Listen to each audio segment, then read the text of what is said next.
Good morning, everyone. My name is Dr. Kayvon Iqbali, board certified chiropractor, as well as board certified health and wellness coach. I am beyond delighted to introduce our guest today to you. I met this gentleman over at Hack Your Health 2024, formerly known as KetoCon, about 3 months ago in Austin, Texas. And he was in the audience, and there was an opportunity for audience members to share. And he shared at that moment that he had healed several autoimmune diseases with his approach. So I can't wait for you to hear David's story, and I can't wait for you to be inspired, motivated, and educated by what is possible. So without further ado, David, thank you so much for accepting my invitation to be on as my guest today. And I present to you David Reid. Oh, thank you very much. Honored to be here. Absolutely a pleasure to have an opportunity to share a bit of my story and hopefully inspire a couple people. So, I'm certain you will. Thank you so much for accepting my invitation.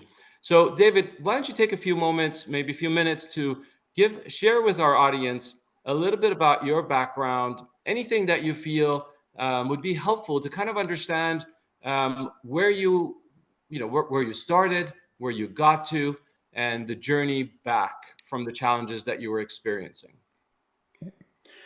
well, my main journey back to health started January 2023. Now, my journey to bad health kind of started when as a child. I was born with bronchitis and had all kinds of bouts with pneumonia and ear infections and stuff as a young child. I spent a lot of time in the hospital.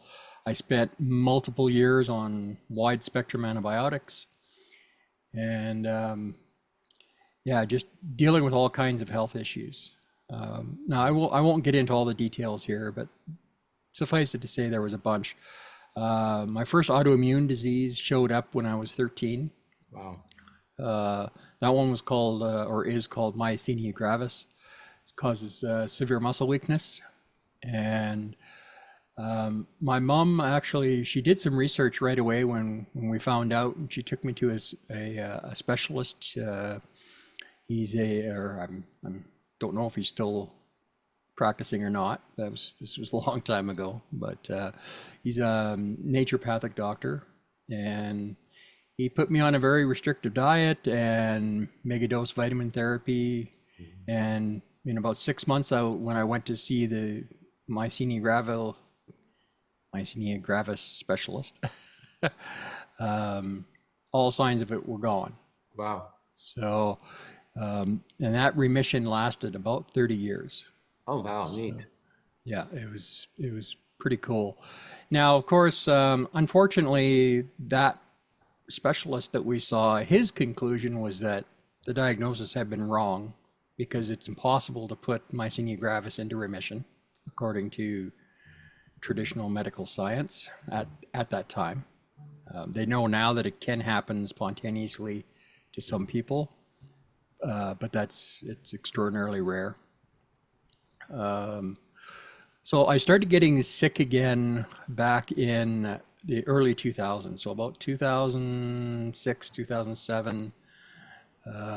Started getting some early signs. Didn't know what it was. I just knew that I was, having some issues, and got sick pretty fast. So I was in a wheelchair for a while, and then in about 2007, 2008, I started getting really bad and was pretty much bedridden at that point. Not full time, but I wasn't able to get around a lot, Hmm. and had to have a lift chair just to be able to stand up in the living room, that kind of thing. So I Wow. had to get all this specialized equipment and whatnot. It took them a few more years to officially diagnose me. They were checking all kinds of things. Sometimes here in Canada, we can have some issues with things taking a long time. And unfortunately, at that time, kind of the Alberta medical system was in a big state of flux. So at that point, the province was divided into two halves, north and south. And I lived in the north half, and they needed to do a diagnostic procedure using an MRI, and I couldn't fit. I was so big at that point. Right. Like I'm 6'3", but I'd been pretty much immobile for so long, and had put on so much weight, Yeah. and it's kind of part of all the disease stuff that I was going through. Sure. So I was about 540 pounds. Oh, wow. Yeah, pretty bad shape. Yeah. And so I couldn't fit in a normal MRI. So they needed to find a bigger MRI, and they found one in the south of the province. But then they spent 2 years fighting over who was going to pay for it. Oh my gosh. Wow. So Wow. it took a while, and at first they thought I had MS. A lot of the symptoms were the same, and then the MRI actually said no, that's negative. Yeah. So then they were talking about ALS, which was pretty scary, 'cause I had a friend that died from that. Oh, wow. And so things weren't looking too good. By the time they officially diagnosed me with myasthenia gravis, they had found several other autoimmune diseases. So I've actually got 8 in total. Oh my. Wow. So yeah, definitely quite a few. Some of them are just skin conditions that are immune based, but I've got several that are pretty serious. So I've got myasthenia gravis, which causes the muscle weakness. That's what had me bedridden for about 10 years. Right.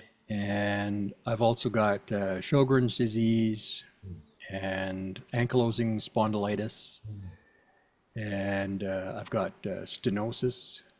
And I've also got osteoarthritis. And then, like I said, I've got like eczema and psoriasis and seborrhea. So there's definitely a little bit of a selection there. Yeah. Right. And by the time they diagnosed me, I couldn't walk, of course. I couldn't stand unassisted. Could barely breathe. Couldn't talk. I mean, I could make sound, but nobody could understand me except my wife. Wow. And couldn't swallow solid food. I'd been on a liquid diet for months, and couldn't even swallow pills. So everything had to be crushed up, and mixed into like applesauce or something. Right. Having no idea at that point that those types of things were actually making me sicker.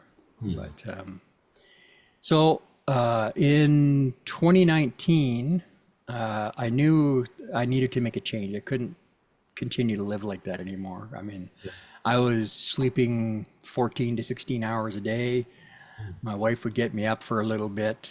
She'd manage to get me out to the living room. I'd watch some TV. I'd start falling asleep, and back to bed I went. And yeah, it was a pretty rough existence. For a while, I had somebody coming in to help me shower and that kind of thing, which definitely took a lot of assistance there for a while. Yeah.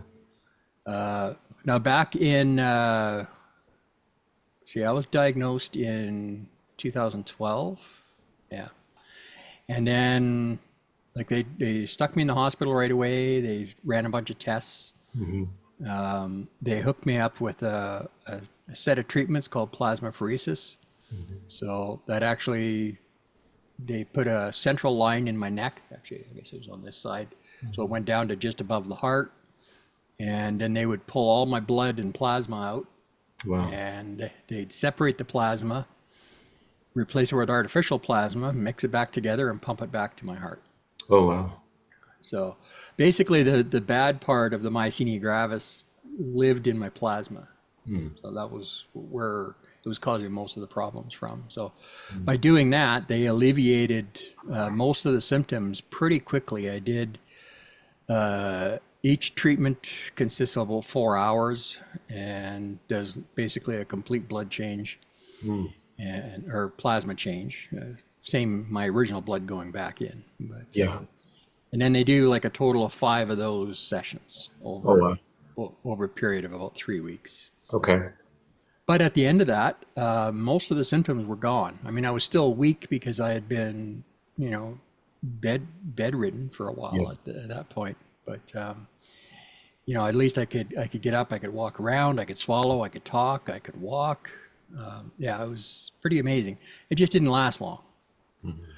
So when I was about 3 months after diagnosis, then they sent me in for surgery. So they determined that I had an issue with my thymus, which was causing the disease. I won't get into all the details, but Sure.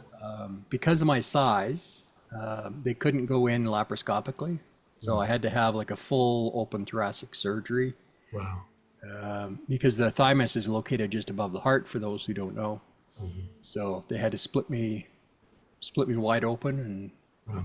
and remove the remnants of the thymus.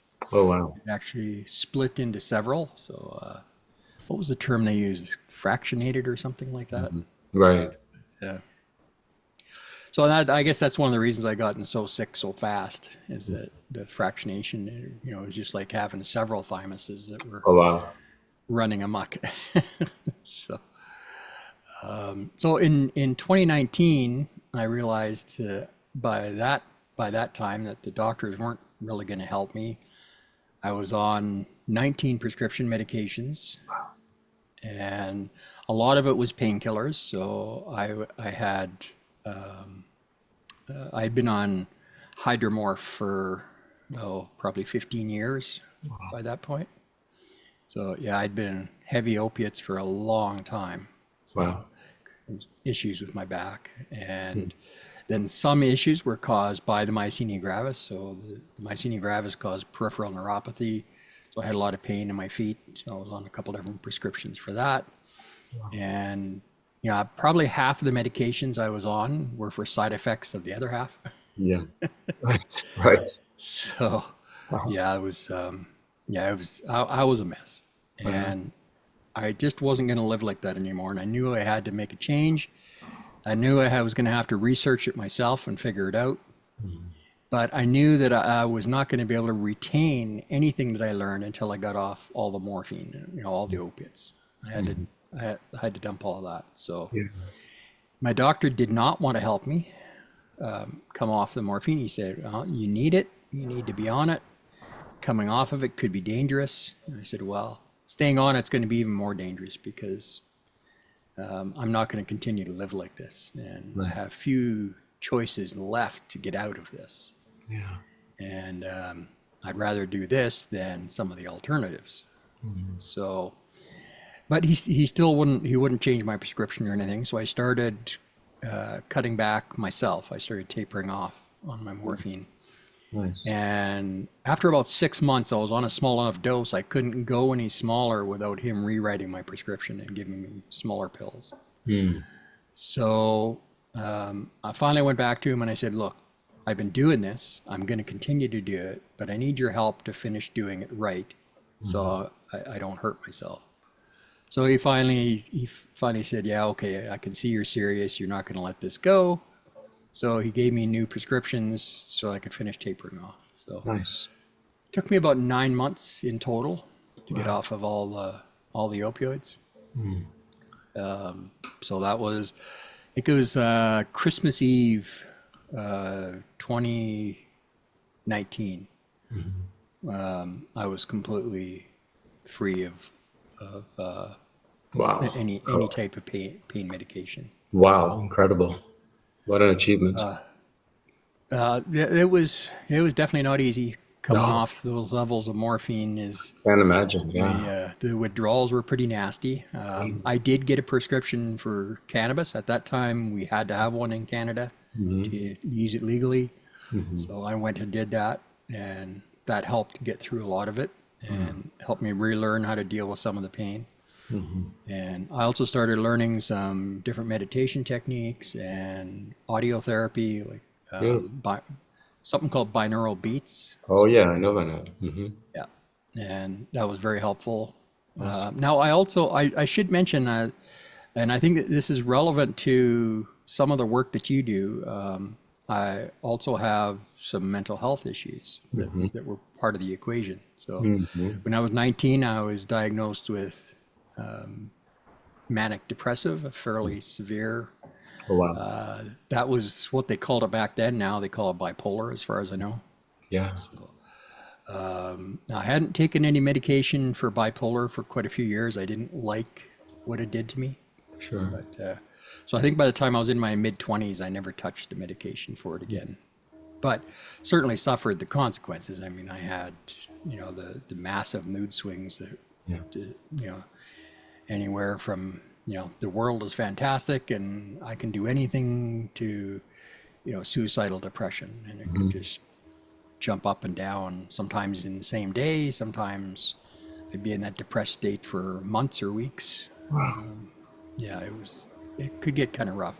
Sure. Now I found out a couple of years ago, actually, that I've got not Alzheimer's, Asperger's. Okay. Now Asperger's has definitely been a problem at times, especially the OCD issues that used to be really bad. Most of that's gone away now. So That's good. 75% of the symptoms approximately of the Asperger's have gone away. And the bipolar is completely gone. Wow. I haven't had an incident for, it must be getting close to a year now. No kidding. That's incredible. Yeah. Wow. So now a lot of people are going to be wondering, well, how the heck did you manage to do all this? Exactly. By the end of January 2023, I was off all of my medication. I was officially, February 16th, I was officially declared in remission from the myasthenia gravis. Wow. So that was 1 month on my diet. So now for those who aren't aware, I've done all this with diet, a very, very specific diet. Now I initially started off in 2019 doing keto to lose weight. So I lost a fair chunk of weight on keto. Yeah. And then I got stuck. But I still had my other health issues. I mean, as I lost weight, certain things I was doing better with. I was definitely getting a little healthier, getting off more of the medications. I think by 2021, I was down to maybe 6 or 7 medications. Wow. At that point. So and then within a month of switching from, let me back up a little bit. I got stuck on my weight loss. So I was looking to solve that. And now hopefully this won't offend any of your listeners, but I am a Christian. I believe in God, and I believe that He led me to the new information that really started to help. Sure. So I'd been doing some praying, and I had kind of changed the way I'd been doing my praying. I was, instead of asking for healing, I was asking to be led to knowledge so that I could heal. A couple days later, I stumbled across a video by Dr. Ken Berry. Okay. And in the video, he was talking about how I could, the title of the video is basically on losing weight. Yeah. Then he started talking about healing autoimmune. And then he started talking about what the actual diet was. And I was like, hey. Yeah. So I figured, well, this feels right to me. Yeah. Something, it was like a switch inside of me went, this is the answer I've been looking for. Incredible. Wow. And so I talked to my wife about it for a couple of days. She was really unsupportive. She had heard all these horror stories about the diet I was talking about. Yeah. And I mean, I had heard all kinds of horror stories. I looked at various aspects, and and there's a lot of bad press out there about the keto diet that we were already on. Yeah. But so when I proposed going full carnivore, so for those of you who aren't aware, that's animal products only. So meat, eggs, fat, water, salt, and not a whole lot else. Yeah. And the results for me were almost immediate. No way. Wow. In 3 weeks, I noticed that my osteoarthritis, actually it was less than 3 weeks, about 2.5 weeks.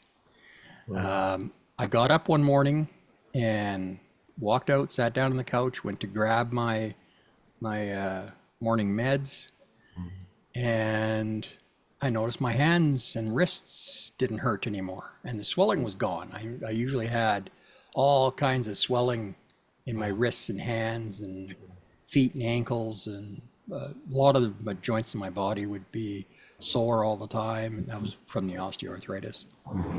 And all of a sudden, about 2.5 weeks in, it was just gone. Almost overnight, it seemed like. It's what it felt like to me anyway. Just I all of a sudden noticed it. And I started checking out my body a little closer, and I noticed I could, for the first time in years, I could actually see the tendons in my feet and hands.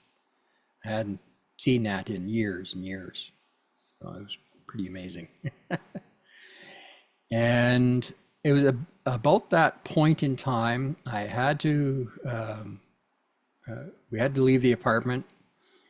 And, you know, by this point, I was doing a little walking. You know, I was able to walk down to the van, and, you know, I could walk short distances without too much trouble, although I would get pretty tired for a while afterwards.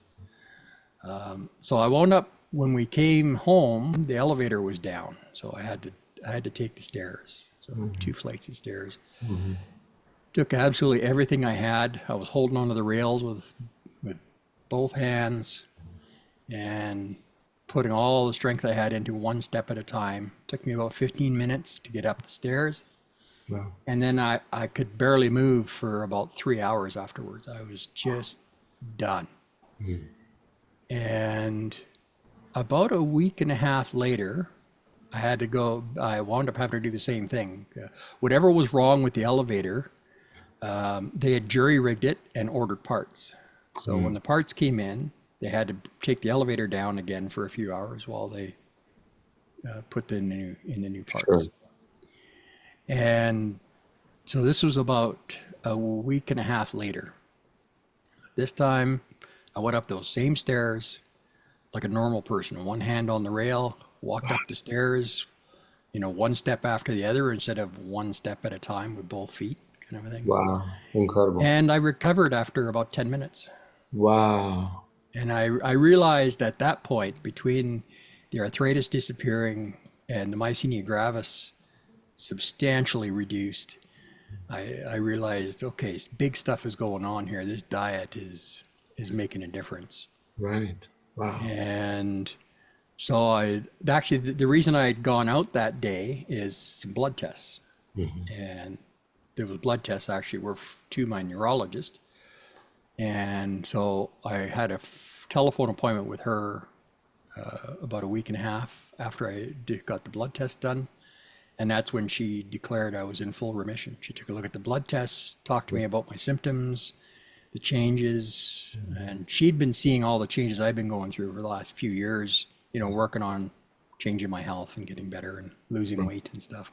So she was already pretty excited about the progress I was making. And when she saw that, she was pretty stunned. I can imagine. Yeah. Yeah. And luckily, this particular neurologist, she's a little more open to alternative therapies and stuff. So she was, you know, she was interested in what I had to say. Yeah. And if she gets the occasional person that is having issues like I was having, and had exhausted all other means, nothing else was working, and if they ask her specifically about alternative healing, then she'll direct them to my information. Oh, neat. Wow. But people need to understand that is extraordinarily rare for a medical doctor to do. Right. In a situation like this. Most doctors will tell us, because they don't have the new updated correct information, that carnivore is a dangerous diet, that it'll give you a heart disease and clog your arteries and cause all these issues, which have now been completely and clearly debunked. Right.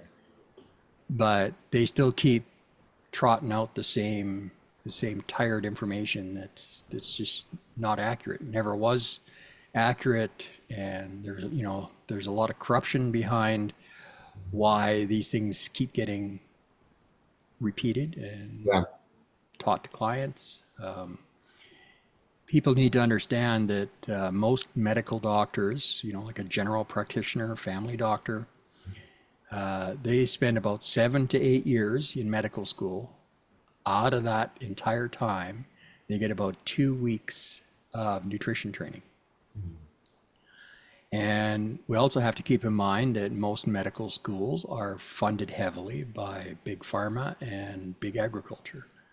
They put in a lot of money, so they get to strongly influence what gets taught and solutions that are taught, and how the doctors approach their patients. Instead of looking for an underlying cause, they want to treat the symptoms with drugs. Right. And I've discovered, because of my own experience, that just doesn't work. That most disease is dietary based. It's caused by the food that you're eating. And if you stop eating the foods that are harming you, you heal. I healed. Yeah. Hundreds of thousands of others of us are healing. And yet we still get accused of, spreading misinformation and, well, that's not real data. You can't use all these examples. Well, here's where I disagree strongly. 1 or 2 people getting a result, that's anecdotal. 20 people getting the same result, that's enough of a pattern to justify investigating it. When you have literally hundreds of thousands of people getting the same results with the same diet, with diseases everywhere from autoimmune disease, chronic disease, diabetes, type 2 diabetes, completely reversible. Multiple sclerosis, completely reversible with this diet. I've personally talked to people that were months away from dying with MS, went carnivore, and were healed in about a year.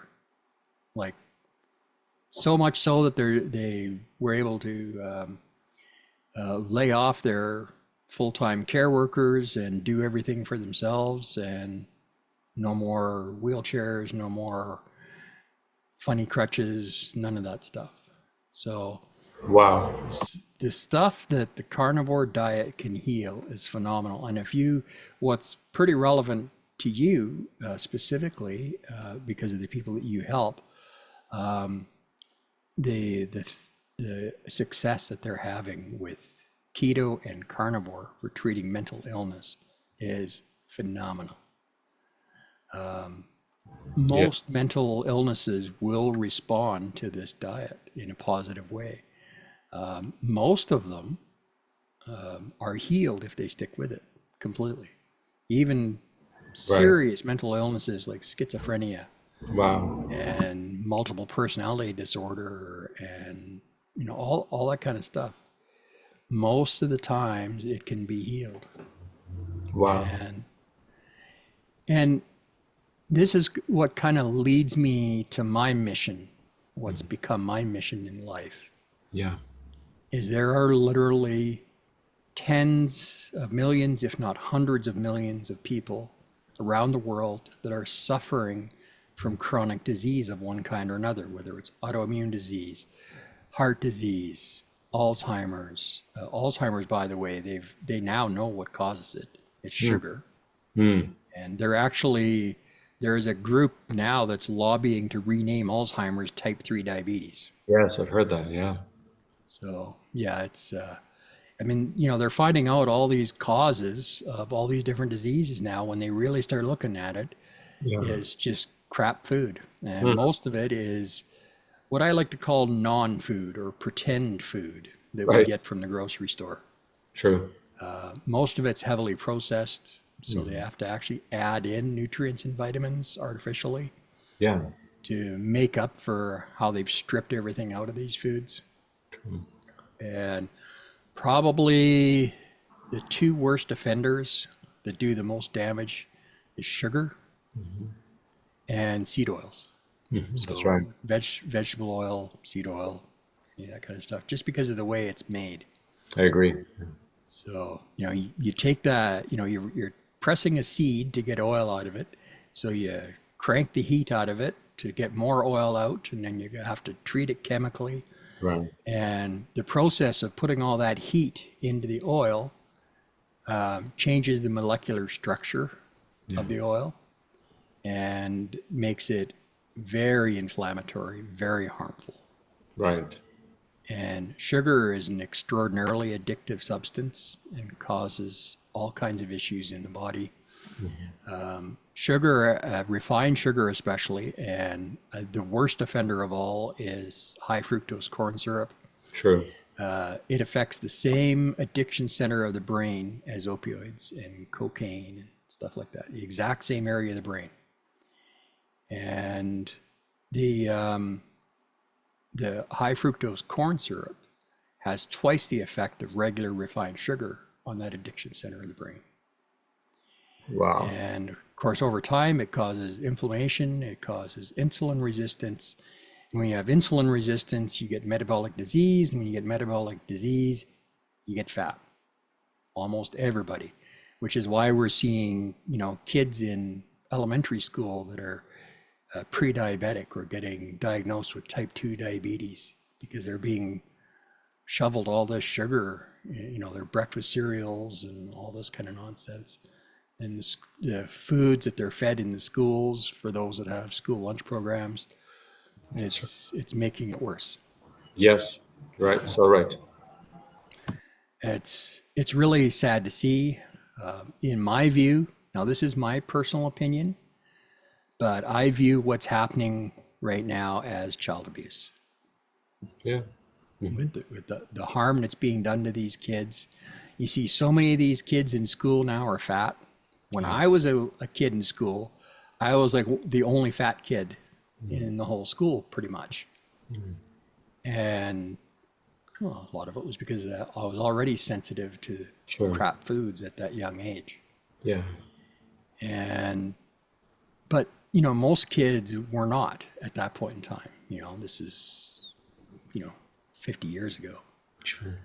And we just didn't see it. If you look at footage of people coming home and celebrating after World War II, the number of people you saw in those photographs and old black and white footage and stuff that were fat or obese almost didn't exist. It's extremely difficult to find anyone overweight in those old pictures from back then. You're so right. You look at some modern footage of people in Times Square, for a New Year's Eve celebration or something. 40% of the people you see are obese, and another 20% are overweight. True. Yeah. So, I mean, and you look at the rise in the use of sugar, the rise in the use of seed oils, the rise in the use of ultra-processed foods, and you follow the rise in serious disease and obesity, and they rise at the same rates. I mean, it's the results are epidemiological, but there's enough weighted evidence there that they should at least be investigating. I mean, we all know that epidemiological evidence isn't really evidence. It doesn't prove cause and effect. It can't, because of its very nature. It's just correlations of data. But it gives you a starting point to actually start doing randomized control trials. Yeah. It gives you a basis for designing them. And they've been doing them. There needs to be more, but they've been doing them. And that's why a lot of this information is getting debunked. But unfortunately, big pharma and big food, they've got their own propaganda arm, and they're always pushing back against it. They're always running stories. They're always trying to vilify people that are healing their bodies with diet. Right. And Imagine. and it's all profit motive, profit and power. Absolutely. Yeah. Imagine what would happen if millions of people started changing their diet around. What would happen to their stocks, right? Yeah, exactly. Yeah, the pharmaceutical companies and big agriculture companies, food manufacturers, they'd all be hurting pretty fast if everybody switched their diet. That's right. Which is exactly why they fight so hard against it, and why they're trying to have red meat outlawed around the world. And, you know, Yeah. how they're trying to do all this nonsense to get us off the Perfect. meat because that's what makes us healthy. That's right. And all the push for, you know, not the fake meats, right? All the push for that. It's all been, you know, there's extra more and more pressure to try the alternative, right? That looks like meat, but it's made out of soy and processed and Yeah. GMO and all that. So Well, my question is, if meat is so bad for us, why do all these other people spend so much time, energy, and money trying to make fake stuff look and taste like meat? yeah, Because, because they want the individuals to purchase their products and still feel good that they're eating something that reminds them of that product, that meat. So it's all fake, you know. It's trying to play with their body and their minds. yeah. Well, not a lot of people realize that most of the big food manufacturing companies are now run by the same people who used to own all the big tobacco companies. Right. Wow. And it's a pretty scary statistic. Yeah. And, you know, when you look at just the amount of bad information and corruption and pushback out there, it can make a person angry. I know I spent probably my first 3 months on carnivore being pretty angry. The more I researched, the more I found out about the corruption Yeah. and how we've been misled and how all of this crap food cost me many years of my life being sick. Right. So I was angry for a while, I can imagine. but I got over that, and I realized, this is what's happened. Being angry isn't going to help anybody. Certainly not going to help me. Yeah. And the big companies that I'm angry at, they don't give a crap that I'm angry at them. They could care less. Doesn't run any space in their head. Right. Right. So it certainly serves no purpose. And what I came to realize is that everything that I've gone through, everything that I've experienced, it's all good because I learned, I gained knowledge, I gained experience, I gained empathy, and I gained a purpose. Yeah. Beautiful. And I cannot regret that. Yeah, I went through some stuff and, suffered a few things, Yeah. but I don't regret any of it because it's put me in a position where I can take this knowledge that I've gained from healing my own body Right. and help other people, Amazing. inspire other people. Love the way you look at it, and you're absolutely right. Now you have this purpose, you have this experience, you have newfound knowledge that you would have likely never pursued had you been healthy all your life, right? Yeah, And exactly. you're now, on this mission to save as many as you can through your experience, through your knowledge. And really, that's what amazed me when I met you is, you went from 500 plus pounds, right? And if I remember correctly, you said you lost over 250 pounds or so. Not quite. I was 540 pounds. As of this morning, I was 322. Okay, so 200 and almost 20 pounds, right? Yeah. Approximately. That's incredible.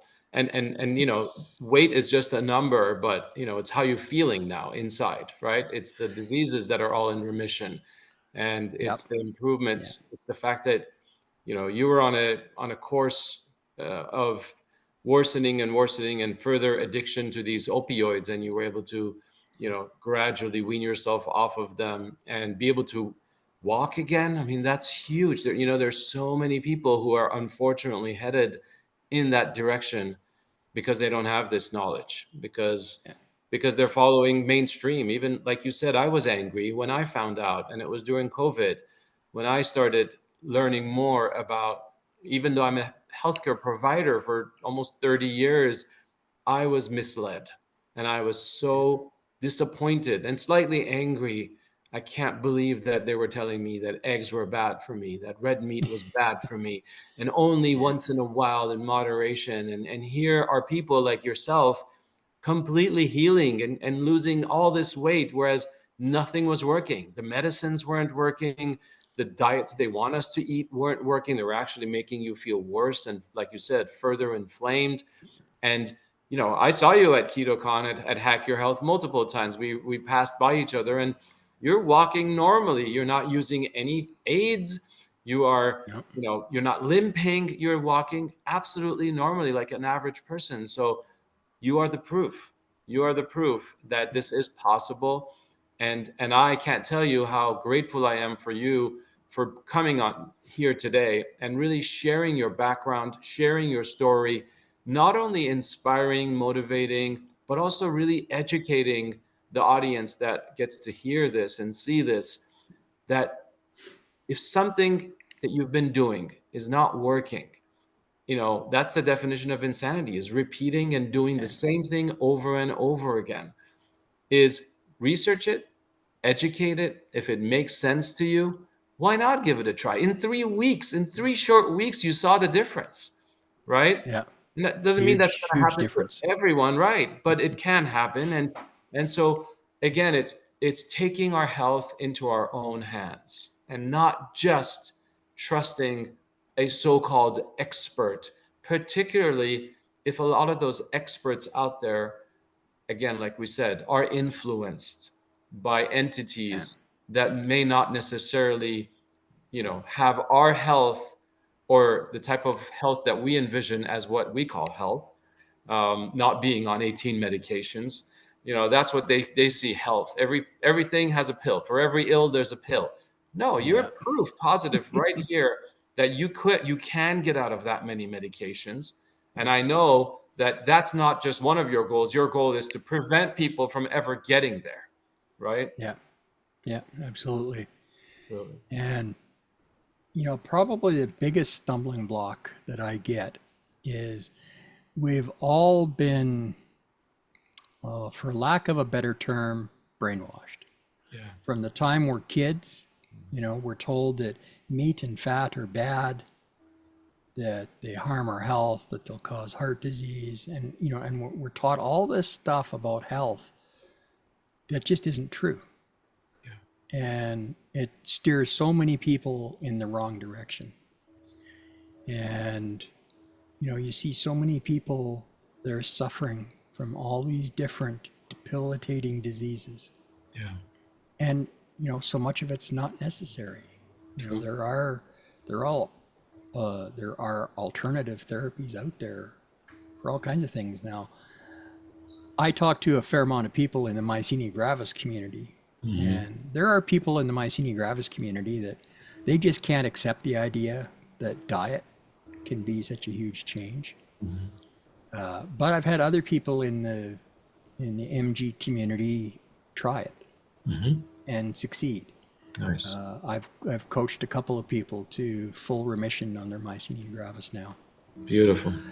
And yeah, it's a beautiful thing to see. Yeah. And I've continued to do research